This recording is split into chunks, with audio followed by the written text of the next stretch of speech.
Welcome to the AI Research Roundup. I'm Alex. Today, we're looking at a paper from the Hugging Face Trending List, published on January 29th, 2026, just 2 days ago. It introduces a massive multimodal reasoning dataset, finding that a carefully selected subset of only 7% of the data achieves performance comparable to the full 1.8 million samples. The paper is titled MMFineReason, Closing the Multimodal Reasoning Gap via Open Data-Centric Methods. And as we'll see in the figures later, the resulting models show remarkable parameter efficiency with significant implications for how we train vision language models. On Hugging Face, the 2 billion, 4 billion, and 8 billion parameter model weights are ready to download. Each page includes usage examples for your multimodal reasoning projects. Figure 1 compares average scores across mathematical reasoning and multimodal understanding benchmarks. The colored bars highlight the MMFineReason family, which demonstrates remarkable parameter efficiency against established baselines. For example, the 8 billion parameter model shown in blue scores roughly 76, outperforming the 30 billion parameter QN3 model to its right. Similarly, the 4 billion parameter version in orange surpasses the 8 billion parameter thinking model. Even the compact 2 billion parameter model, seen in cyan, remains competitive with larger architectures. Well, Figure 2 outlines the pipeline used to achieve those results, flowing from the top left. The process begins with data construction and annotation, where the team standardizes raw inputs and uses a teacher model to generate detailed reasoning traces, shown here as thinking distillation. Then, the data selection phase filters out easy or redundant samples to ensure high quality.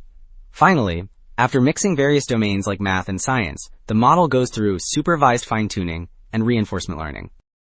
So Figure 4 details the composition of the 1.8 million sample dataset.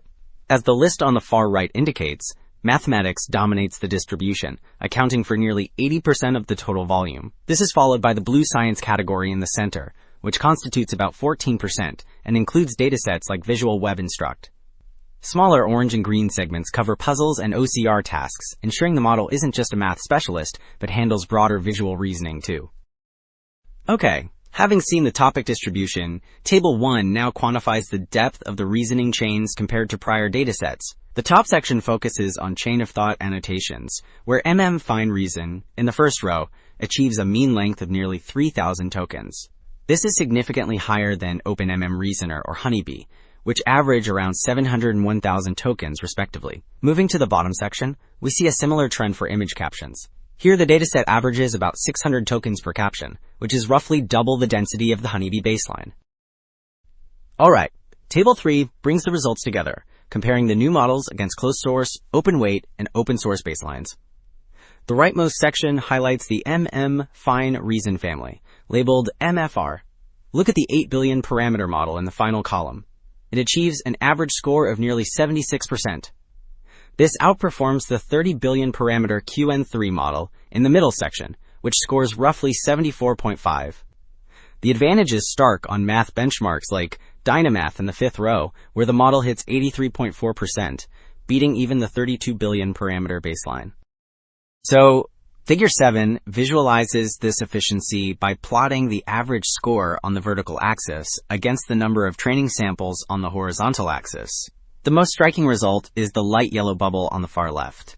This represents the model trained on just 123,000 samples, which achieves a score of 73.3% despite using minimal data. Moving to the top center, the full 1.8 million sample model pushes this even higher to 75.7%.